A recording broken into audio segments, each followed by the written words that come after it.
course, your man Diamond K here. Thank you for logging on. Thank you for tuning in. I'm sitting here with Rico Reed, Trueville Entertainment. How you doing, sir? Already, man. I'm wonderful, man. That's what's up.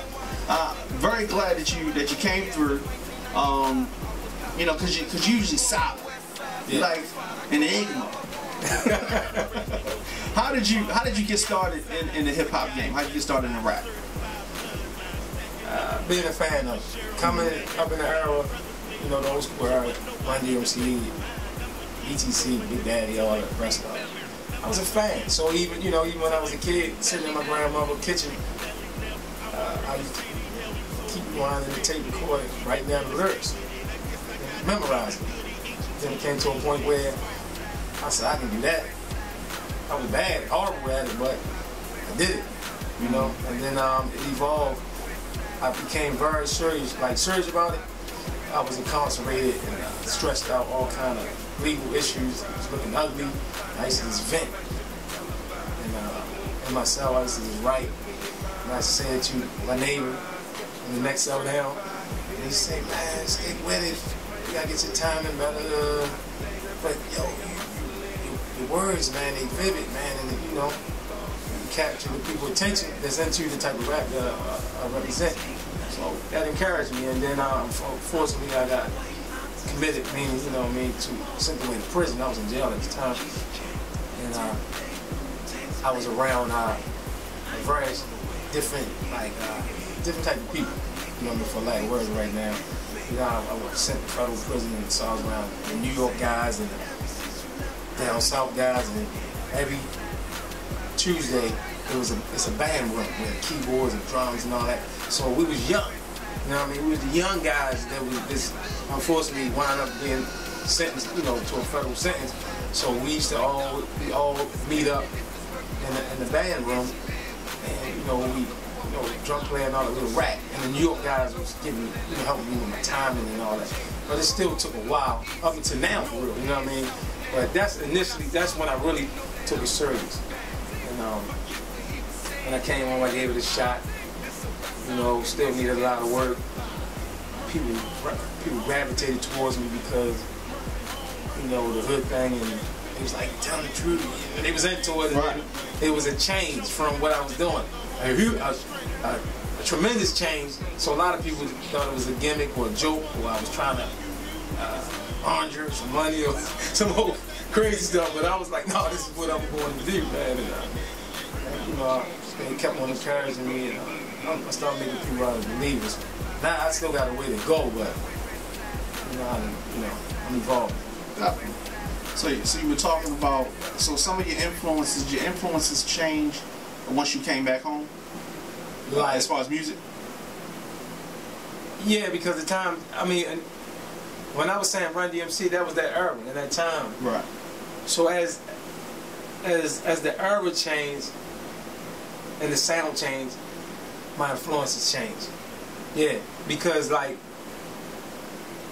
it seemed like more guys from the street are rapping now. Maybe because of the fact that, you know, equipment and all that in home studios, but the street rap always been there. Coogee rap, you know what I'm saying? I can name a whole bunch of them. That's just one off the top. So, but the guy that you probably would, I guess the perception of it changed. Like the guy that you would see in your neighborhood, you start seeing him on TV. You know what I'm saying? Like that, just the regular guy, not the, you know what I mean? You know what I mean? So I started identifying with them. Hey, man, I don't give a fuck. I've been repping White Lock since the stores was up. I'm all about the blow. You can keep Jeezy popped off, because really, we heard Jeezy about 8 months to a year before it really hit big. One of my friends was dealing with a girl from Atlanta or Texas, I think Atlanta. They was like, he big, so she sent him a CD. Matter of fact, he flew up here, and then she left the CD. And then we were sitting in the car. Like, you gotta rap like this, Rick. I'm telling you, this what you sounds like. I ain't really like him, but I liked it at John Jeans. So then once he really started going, like catching, I'm like, man, he's talking about the same stuff that we be doing, man. So that really solidified it right there. Definitely. I mean, and it's funny you said that because when he was coming up, 04, 05, I was living in Atlanta. That's when it was 05. Right. And you're absolutely right. So he was down there. He was big. Right. And it took a while to get up here. Right. And but yeah, definitely. So, you know, I can hear the Southern influence in the style that you do. Right. You were talking about you know, the artist being street, you know, influence and whatever. How important is it for the artist to live what they rap? You know what I mean? We talk off air about this. You know, I mean, you don't have a singer that sings his songs, you know, about love and whatever. And people say, wait a minute, he ain't getting girls like that. You know, he ain't authentic. You're right, but no matter what kind of human being you are in this life, right? We all share at least one thing in common. We love. Right. Even the coldest person, the serial killer, he loves something. I don't know what it is, but we all share that. So just by the R&B singer, he or she might not, let's say he might not be a Casanova, right, a ladies man for real in real life, but he might aspire to be Casanova, right? So one thing in common, he has experienced love, or he has, unless he's a virgin, he has had sex. Okay. So he has the right to talk about that because he has experienced that, and he should. Okay. Well, the difference between R&B and rap, a lot of time, majority of times, is in R&B somebody else might write your lyrics anyway.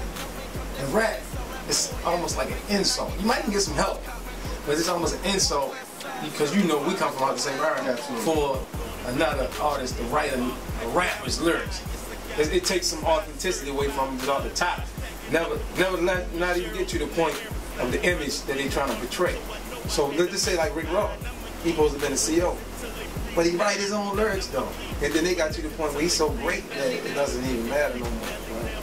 But I think, in my opinion, it still has some relevance to it because you cannot deliver and be convincing unless you're a hell of a liar, right? If you haven't experienced it. And be convincing. Right. You can rap like it, but those that's in the know that man, he ain't really talking. And then, like we said, like I said on the phone, it might sound ignorant. They might judge me for saying this, but when you live that life and you stand up, you're a stand-up guy. I mean, not all that you made tons of money shit, but you're a stand-up guy. You wasn't a rag and all that. So it's like, that's our thing. You know what I mean? That's our lane, man. Stay out of our lane, man.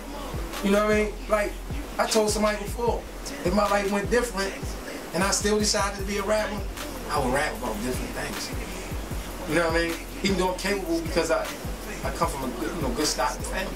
You know what I mean? I don't have crazy, like, suffering poverty stories, you know what I mean, in my beginning. You know what I mean? So I'm just saying that just to say that it still should be relevant.